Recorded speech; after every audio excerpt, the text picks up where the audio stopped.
Donc, bonjour à tous, je me présente, Jennifer Filion, je suis agronome de formation et aujourd'hui je vais vous parler de l'évolution du climat pour la région de la capitale nationale. Donc avant d'embarquer dans le vif du sujet, je voulais vous mentionner dans le fond l'origine des informations climatiques qui vont être présentées aujourd'hui. Alors, d'où elles proviennent? Elles proviennent en fait d'Uranos. Qu'est-ce qu'est Uranos? C'est un consortium en climatologie régionale, donc pour la région de Québec. Les prévisions climatologiques qu'elle nous partage sont basées sur des scénarios climatiques que les climatologues québécois considèrent d'ailleurs comme étant les plus crédibles à ce jour. Pourquoi je spécifie à ce jour, c'est qu'en fait, la climatologie s'est portée à évoluer relativement rapidement. Donc aujourd'hui, les informations qu'on vous présente, ce sont des informations sur une échelle régionale, dans le cas-ci, capitale nationale. Et on vous présente en fait deux scénarios. Donc, le premier va relater les moyennes pour les années 1991 à 2020. Donc, c'est un scénario du passé. Et le deuxième, le scénario du futur, donc de 2041 à 2070. Ce scénario-là, on l'appelle aussi Horizon 2050. Alors, on serait maintenant rendu à parler du premier indicateur agroclimatique, mais avant tout, je vais vous expliquer comment fonctionne la présentation des cartes aujourd'hui. Alors, premièrement, vers la gauche, vous avez la carte qui représente l'horizon passé, puis à droite, celle qui représente l'horizon 2050. Donc, c'est l'horizon futur, comme je le mentionnais. Au milieu, c'est la légende qui, soit dit en passant, est commune aux deux cartes.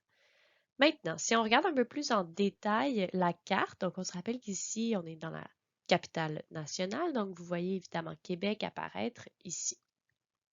Aussi, chacune des petites tuiles que vous voyez qui sont donc de couleurs différentes, elles représentent une superficie de 10 par 10 km. Maintenant, au niveau de l'encadré qu'on retrouve ici, il présente les moyennes pour le scénario historique et les moyennes pour le scénario futur. On a ensuite notre delta qui lui en fait est la variation qui est anticipée. Puis entre parenthèses, c'est l'incertitude associée au modèle.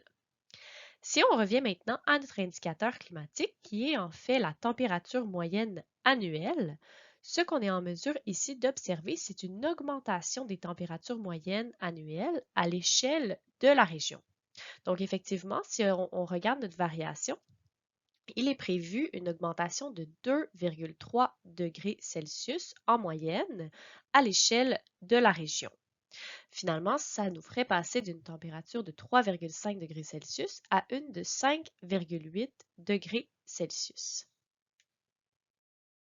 Passons maintenant à la variation saisonnière. Donc, en fait, on vient de voir les moyennes de température sur une base annuelle. Maintenant, j'aimerais qu'on se penche plutôt sur la variation mensuelle de la température.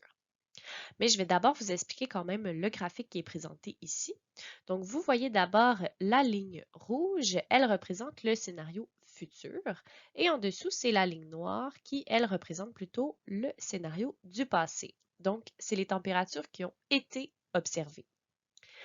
Maintenant, la première observation qu'on peut faire à partir de ce tableau pour la capitale nationale, c'est l'augmentation de la température, peu importe le mois. Donc effectivement, la ligne rouge est toujours au-dessus de la ligne noire. La deuxième observation maintenant qu'on peut faire, c'est que l'augmentation des températures est parfois plus importante selon le mois qu'on regarde. Donc oui, la température est toujours plus élevée, mais la variabilité de cette augmentation, elle, dépend du mois de l'année. La dernière chose à mentionner sur ce graphique, c'est par rapport à l'encadré qu'on retrouve ici à droite, qui lui en fait présente la moyenne annuelle de l'augmentation des températures. C'est pour ça qu'on retrouve notre variation de 2,3 degrés Celsius ici. Si on passe maintenant aux précipitations prévues, donc on se rend compte que l'évolution ici dépend réellement des mois, au contraire de ce qu'on a observé pour la température mensuelle. Ce que je veux dire ici, c'est qu'effectivement, si on se concentre d'abord sur les mois d'hiver et du printemps, on voit une augmentation nette des précipitations. Toutefois, si on se concentre plutôt sur les mois d'été ou d'automne, à ce moment-là, l'augmentation est vraiment moindre. Parfois, il n'y en a pas du tout, ou il semble avoir là, vraiment une tendance à la stabilité. Mais ce qu'on doit ressortir ici, c'est qu'au global, les précipitations totales, et ici les précipitations totales, je tiens à le préciser, c'est celles sous forme de neige et de pluie, bien, elles sont en augmentation à l'échelle de l'année. Donc, effectivement, si on se fie à notre encadré ici, on prévoit une augmentation de 75 mm à l'échelle de l'année en moyenne. Alors, avant de continuer avec les autres indicateurs agroclimatiques, je voulais faire une parenthèse sur les événements extrêmes. Alors, pourquoi c'est pertinent d'en parler? C'est parce qu'on le sait que les événements extrêmes peuvent grandement affecter l'agriculture, en affectant par exemple les cultures ou les élevages. Donc, effectivement, quand ce type d'événement se produit, eh bien malheureusement, ça vient souvent avec d'importantes conséquences. Mais il faut quand même faire attention et apporter certaines nuances, parce que oui, il y a des événements extrêmes qui vont être liés au changement climatique, mais il y en a aussi d'autres qui ressortent plutôt de la variabilité naturelle. La variabilité naturelle, ça c'est quoi? C'est ce qui fait en sorte que d'année en année, par exemple, le volume des précipitations ou encore la température va varier. La deuxième nuance que je veux apporter ici, c'est que les connaissances au niveau des événements extrêmes, elles évoluent relativement rapidement. Donc nous, aujourd'hui, on vous présente ce qui est partagé comme information par Ouranos. Alors, je vous disais justement qu'il y avait des incertitudes au niveau des événements extrêmes, mais il y a quand même des événements pour lesquels on est plus certain. Alors, par exemple, il va y avoir une diminution du nombre de vagues de froid extrêmes, mais il va aussi y avoir une augmentation des vagues de chaleur. Et d'ailleurs, ces périodes de chaleur-là, elles vont être plus longues et encore plus chaudes.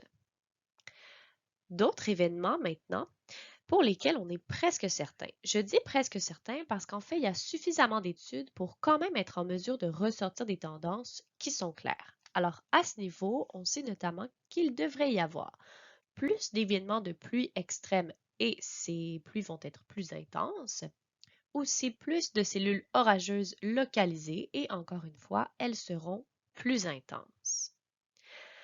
Maintenant, au niveau des événements extrêmes pour lesquels nous en savons moins. Donc, parce qu'il n'y a cette fois-ci pas suffisamment d'études pour faire ressortir des tendances claires.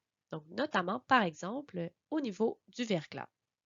D'ailleurs, à ce niveau-là, il faut savoir que c'est un des phénomènes qui est le plus incertain et il est aussi difficile à simuler. Mais il semblerait tout de même que le climat futur du sud du Québec connaîtra une diminution des épisodes, ou plutôt du nombre d'heures totales observées annuellement de verglas.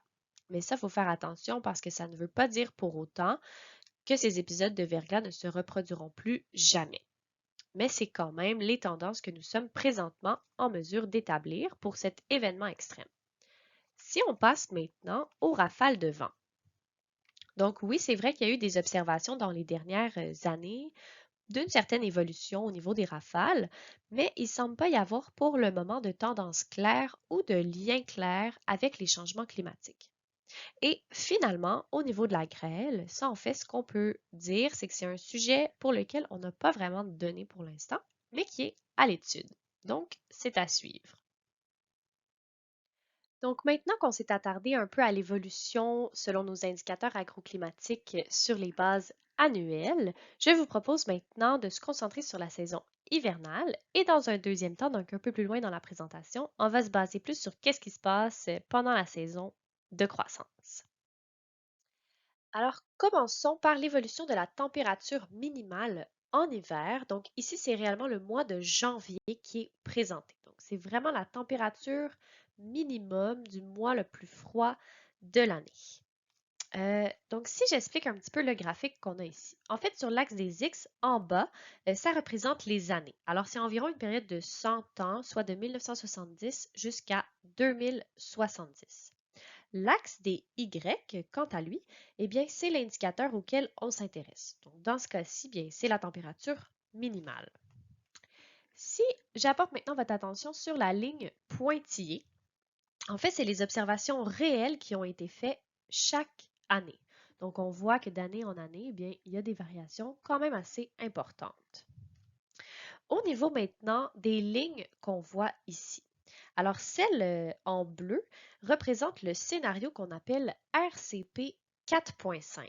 C'est le scénario qui est optimiste en lien avec la réduction des émissions de gaz à effet de serre à l'échelle mondiale. Donc, c'est un scénario selon lequel on devrait réduire nos émissions relativement à court terme.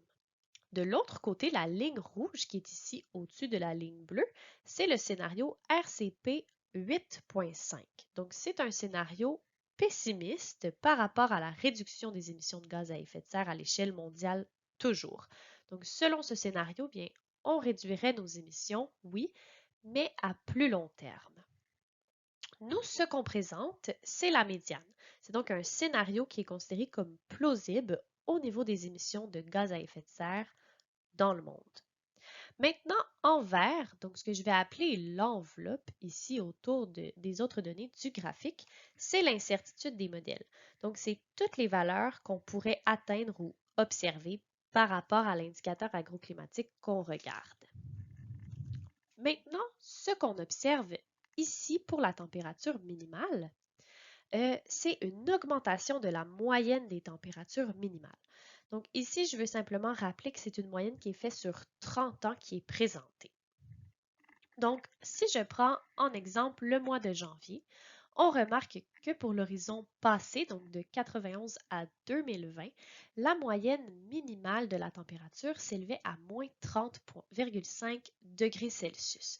Avec une augmentation prévue de plus 4 degrés Celsius, ça nous donne en fait une température future minimale en moyenne au mois de janvier s'élevant à moins 26,5 degrés Celsius. Donc, c'est réellement une augmentation des températures au cours de la saison hivernale.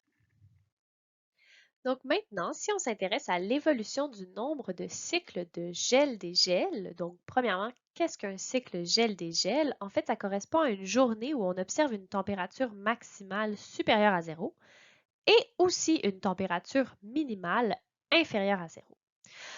Donc, il y a du gel et du dégel dans la même journée. Alors, ce qu'on observe, c'est qu'au niveau de l'année complète, il devrait y avoir une diminution du nombre de cycles de gel-dégel. Donc, effectivement, si on se concentre sur l'horizon passé, on serait à 84 jours où il y aurait un cycle de gel-dégel versus pour l'horizon 2050, 72 jours. C'est donc une diminution de 12 jours du nombre de cycles de gel-dégel. Par contre, en hiver, c'est le contraire. Donc, on observe plutôt une augmentation du nombre de ces cycles. Ça s'explique par l'augmentation des températures annuelles qu'on vient de voir un peu plus tôt dans la présentation. Il y a donc une concentration des épisodes au cours de l'hiver. Donc, c'est ce qui demanderait peut-être une plus grande attention. Passons maintenant à l'indicateur qui concerne les précipitations hivernales.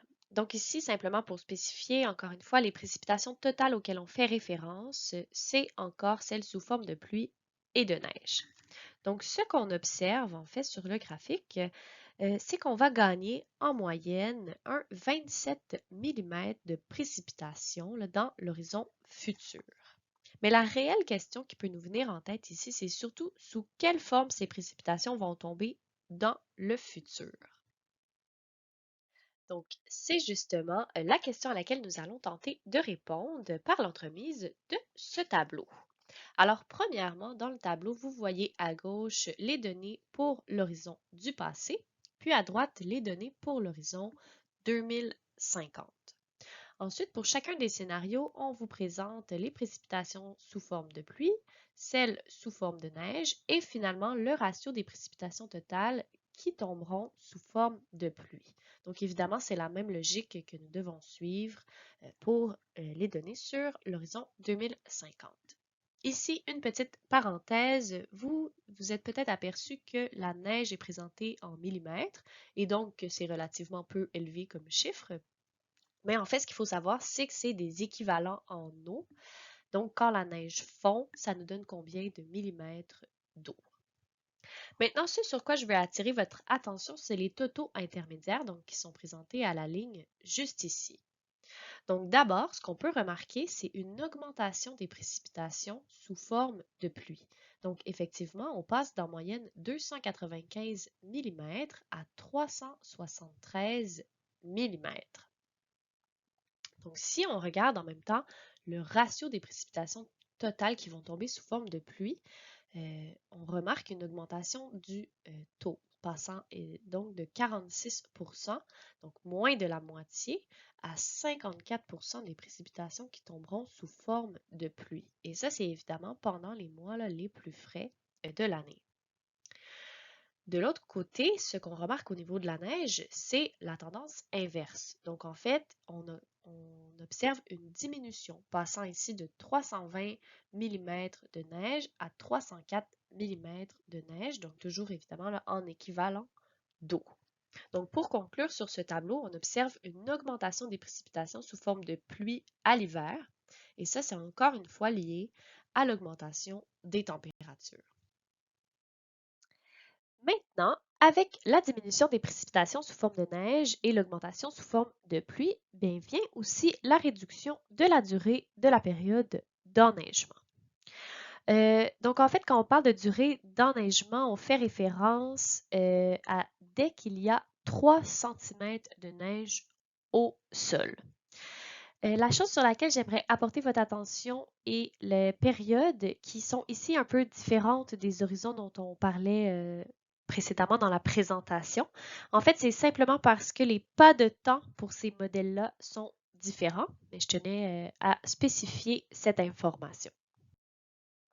Donc, pour la capitale nationale, on observe une diminution de environ 40 jours, donc c'est plus d'un mois de la durée de la période d'enneigement au sol. Donc, poursuivons maintenant avec l'indicateur qui considère l'épaisseur maximale du couvert de neige.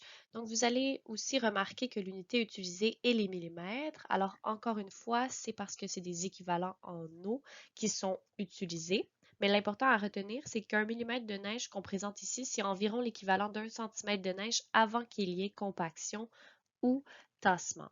Donc, pour la capitale nationale, ce qu'on voit au niveau des résultats, c'est une variation anticipée de moins 94 mm au niveau de l'épaisseur maximale du couvert de neige. Bon, alors maintenant, justement, le fait de réduire la durée du couvert de neige, puis l'épaisseur maximale du couvert de neige, amène évidemment des impacts, notamment des impacts sur les plantes. Donc, c'est pour ça qu'on va maintenant parler du potentiel d'endurcissement des plantes fourragères. Bon, alors, premièrement, concrètement, c'est quoi le potentiel d'endurcissement? En fait, c'est quand la plante va relocaliser ses réserves au niveau de ses racines, ce qui va lui permettre de passer l'hiver et de résister au froid. Maintenant, pour que le processus puisse se faire, il faut des journées où la température est fraîche. Donc, c'est un potentiel qui va se mesurer en degrés froids. Les degrés froids, c'est l'accumulation des degrés jour base 0 quand la température est située entre 0 et 5 degrés Celsius. C'est à 100 degrés froids qu'on va considérer qu'une plante est suffisamment endurcie. Donc, pour la région de la capitale nationale, ce qu'on remarque, c'est qu'il n'y a en fait aucune différence, donc il ne devrait pas avoir d'impact au niveau du potentiel d'endurcissement des plantes fourragères. Passons maintenant à la perte d'endurcissement. Donc, en fait, c'est quoi ça? C'est que les plantes fourragères vont perdre leur endurcissement pendant l'hiver quand survient des redoux hivernaux. Donc, s'il y a des températures qui sont chaudes, eh bien, ça peut affecter la plante et provoquer une perte d'endurcissement. Et ça peut avoir des conséquences, en fait, sur la survie de la plante. Bon, cette perte d'endurcissement, elle est calculée à l'aide de degrés jour base 0. C'est ce qui est d'ailleurs représenté ici. Alors, au niveau des constats qu'on peut faire, eh bien, c'est une faible augmentation pour la région de la capitale nationale. Par contre, j'aimerais porter votre attention sur la grande variabilité donc de la ligne pointillée ici, là, sur les observations qui ont été faites de façon annuelle. Donc, dans les années passées, il y a eu beaucoup de variabilités qui ont affecté plus ou moins la perte d'endurcissement des plantes. Et selon l'enveloppe verte, qui, on se rappelle, est l'incertitude du modèle, cette variabilité devrait là, se maintenir. Donc, et voilà, on a passé à travers les indicateurs pour la saison froide. Je vais donc en profiter pour vous récapituler, dans le fond, l'état de la situation. Donc, en fait, on observe une augmentation en hiver des températures quand même assez importante et aussi une diminution au niveau des froids extrêmes ou de leur fréquence. Ensuite, on observerait aussi une modification du régime des précipitations. Donc, on se rappelle plus de pluie prévue pour moins de neige, mais globalement une augmentation des volumes de précipitations totales. Bon, tous ces indicateurs-là pourraient avoir des impacts sur les plantes, mais pour la région de la capitale nationale, le potentiel d'endurcissement et la perte d'endurcissement restent inchangés ou évoluent peu. Bon, alors passons maintenant aux indicateurs relatifs à la saison de croissance. Alors, quoi de mieux pour commencer les indicateurs climatiques sur la saison de croissance que la date du début de cette saison, justement? Donc, à titre informatif, on considère que la saison de croissance peut débuter quand on a atteint 5 jours consécutifs avec une température moyenne de plus de 5,5 degrés Celsius. D'ailleurs, à ce niveau, pour déterminer cette date, on va se baser sur l'échelle des jours juliens. Ça, c'est en fait un système de datation qui va servir à compter le nombre de jours qui sont écoulés dans l'année à partir du 1er janvier. D'ailleurs, je vais faire la parenthèse tout de suite quand on va aborder les termes du dernier gel printanier, du premier gel à l'automne, ainsi que la date de la fin de la saison de croissance.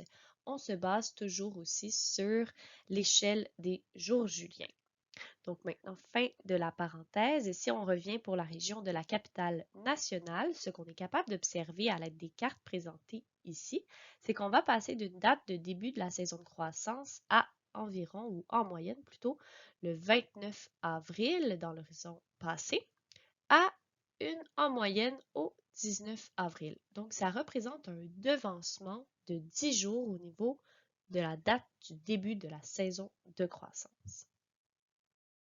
Maintenant, si on s'attarde au dernier gel printanier à moins 2 degrés Celsius, en fait, ce qu'on voit, c'est un peu comme pour la date de début de la saison de croissance, la date du dernier gel va être devancée.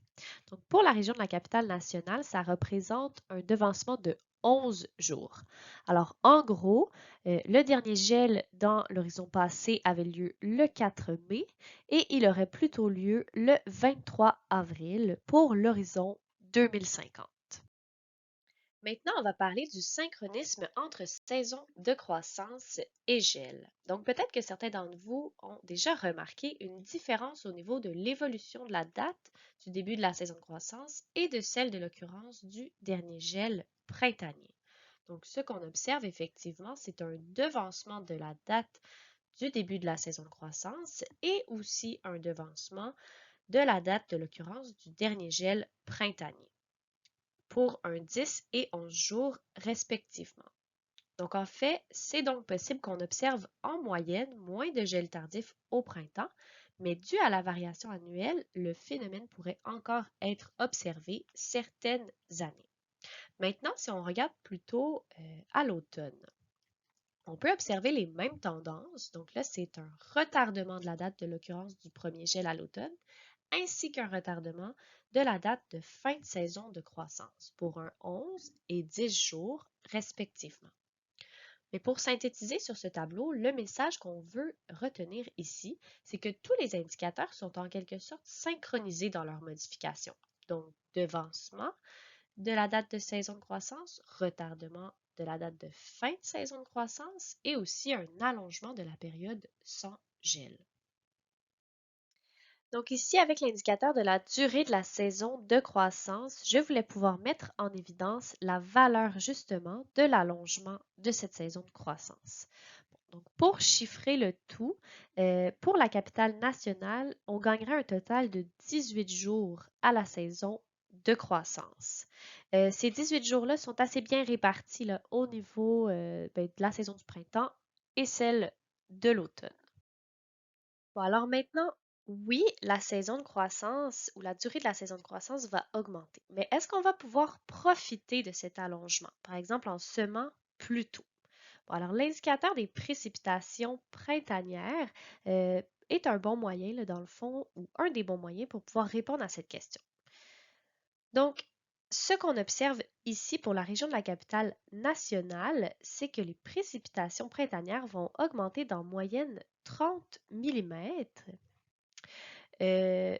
Donc, on passe en gros de 265 mm à 295 mm de précipitation totale pour le printemps.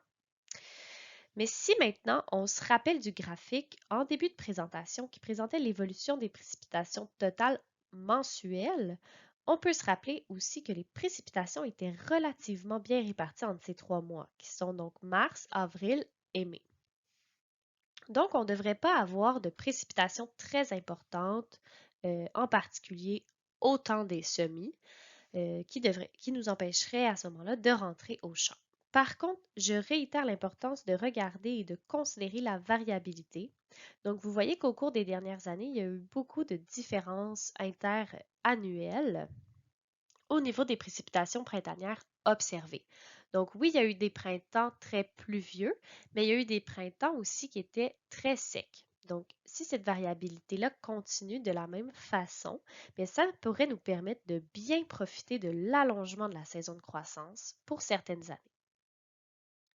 Continuons maintenant avec les unités thermiques maïs, donc les UTM. Alors en fait, en plus de l'allongement de la saison de croissance, on voit sur ces cartes une augmentation justement des unités thermiques maïs. Donc pour la région de la capitale nationale, c'est une augmentation d'en moyenne 635 UTM à l'échelle de la région. Ici, par contre, je tiens à spécifier que c'est les UTM maximum potentiels. Donc ça veut dire que le calcul est réalisé depuis le premier jour où la température moyenne atteint le seuil minimum de 12,8 degrés Celsius sur 5 jours. Donc c'est évidemment une spécification qui est pertinente à apporter ici. Donc maintenant, pour les degrés jours, on voit une importante augmentation pour la région de la capitale nationale. Ces degrés jour base 5-là, en fait, c'est l'addition de toutes les températures de plus de 5 degrés et c'est une addition qui est faite tout au long de l'année, donc pour une année au complet en fait. Donc, la nette augmentation dont je vous parlais, en réalité, ça représente une augmentation de 420 degrés jour, ce qui nous fait passer de 1526 pour la période 1991-2020 à 1946 pour la période 2041-2070. Donc, ici, pour le nombre de jours avec une température maximale supérieure à 30 degrés Celsius. Donc, logiquement, avec l'augmentation des températures vient aussi une augmentation des températures maximales.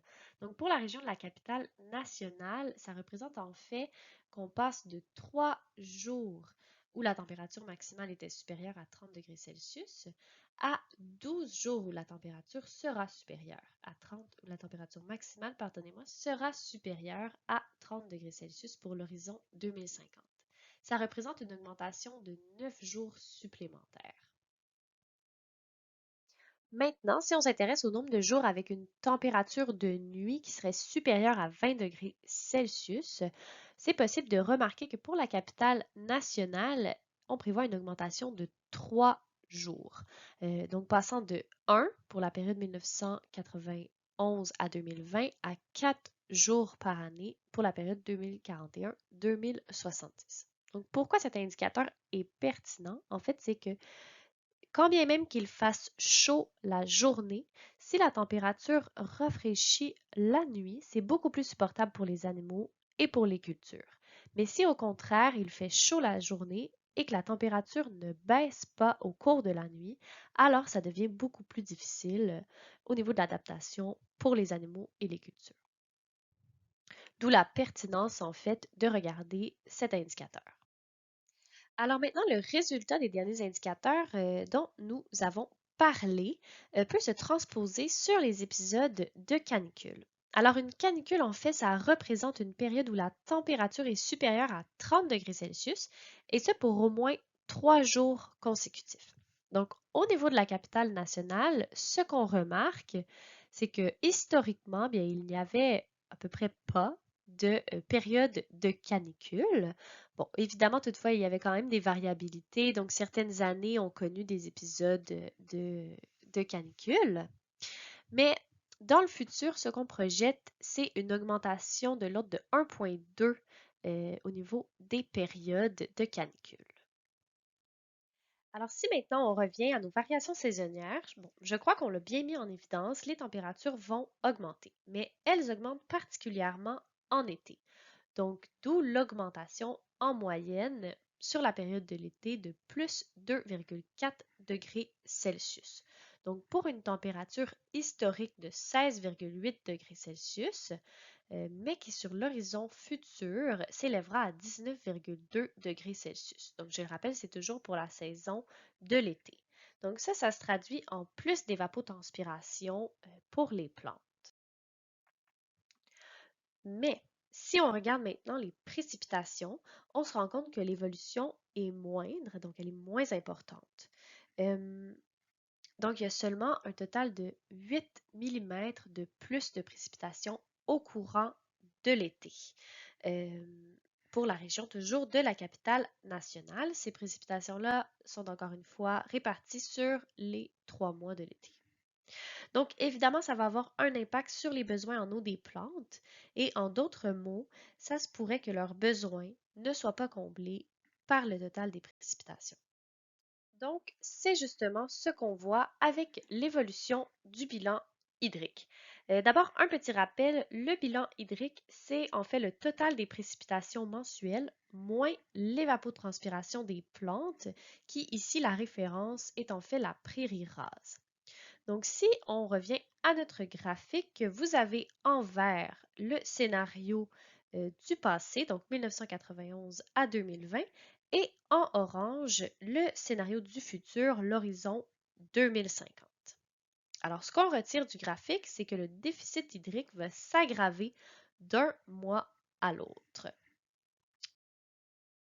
Si maintenant on regarde au niveau du cumul du déficit hydrique à la fin de l'été, ça nous donne en moyenne un moins 66 mm dans l'horizon futur en comparaison à un moins 36 mm dans les années passées. Donc, une réelle aggravation du déficit hydrique. Ici, je tiens à apporter une nuance parce qu'en fait, ce graphique, il ne tient pas compte des réserves en eau du sol. Mais en réalité, à part les précipitations, il y a quand même d'autres sources d'eau que la plante est en mesure d'aller chercher. Par exemple, elle pourrait combler ses besoins avec justement les réserves en eau du sol. Mais à la fin de l'été, il peut quand même arriver que ces réserves soient fortement diminuées et que les plantes, au final, souffrent réellement d'un manque d'eau. Donc, en plus de la diminution des précipitations en été, on va aussi avoir une modification de la répartition de ces précipitations-là. C'est ce qu'on voit en fait avec les périodes sans pluie, donc les périodes qu'on nomme une période de sécheresse. Maintenant, ce qu'on considère comme une période sans pluie, c'est lorsque les précipitations cumulées vont être inférieures à l'équivalent de la rosée, donc de moins de 3 mm. Alors, dans le tableau, ici, on voit que le nombre de périodes de plus de 5 jours où il ne pleut pas va augmenter à raison de une période supplémentaire dans le futur. Ce qu'il faut ajouter à ça, c'est que la durée de ces périodes de sécheresse va aussi augmenter. Alors, en résumé, on va avoir plus de périodes de sécheresse et ces périodes-là vont aussi être plus longues, donc pour un nombre de jours cumulés supérieur de 11 pour l'horizon 2050. Donc maintenant, pour finir la boucle, on revient à l'automne. Alors en gros, c'est la même question qui nous revient par rapport à la possibilité de profiter de l'allongement de la saison de croissance dont on a discuté un peu plus tôt dans la présentation. Alors, on regarde encore une fois les précipitations, mais celles évidemment pour la période d'automne. Est-ce qu'on va être capable d'aller récolter? Bon, alors, de façon générale, on peut observer que ça reste relativement constant au niveau des précipitations automnales, mais je veux attirer votre attention encore une fois sur le niveau de variabilité qui a été observé dans les années passées. Quand même, il faut ressortir qu'il devrait y avoir des conditions favorables qui vont nous permettre de profiter de l'allongement de la saison de croissance. Puis, justement, en revenant sur l'allongement de la saison de croissance, bien, je voulais aussi revenir sur la date du premier gel à l'automne. Donc, celui-ci, bien, en moyenne, se situait autour du 6 octobre pour la période 91-2020, mais qui se voit retardé dans le futur pour être aux environs du 17 octobre en moyenne. Ça nous fait un premier gel retardé d'environ 11 jours en moyenne. De la même façon, pour la date de la fin de la saison de croissance, on voit que la date de fin était pour l'horizon passé au 1er novembre et qu'elle est retardée au 11 novembre pour l'horizon 2050, ce qui nous fait en réalité un 10 jours de retardement de la date de fin de la saison de croissance. Donc, et voici, on arrive déjà à la fin de la présentation. J'aimerais donc en profiter pour faire un petit résumé des indicateurs climatiques qu'on a vus pour la saison de croissance uniquement. Donc, en gros, on voit une augmentation des températures qui se traduit en une augmentation de la saison de croissance et aussi une augmentation de la période sans gel, en plus d'une augmentation au niveau des unités thermiques maïs et des degrés jour. Par contre, cette augmentation des températures vient aussi avec l'augmentation des températures très élevées, comme les périodes de canicule. Maintenant, au niveau des précipitations, on a vu qu'elles n'allaient pas être en augmentation pour la période d'été et d'automne, ce qui pourrait amener un stress hydrique vécu par les plantes. Et on a aussi vu une augmentation des périodes de sécheresse. Donc, je vous remercie énormément pour votre attention aujourd'hui. J'espère que la présentation vous a plu et que vous avez appris.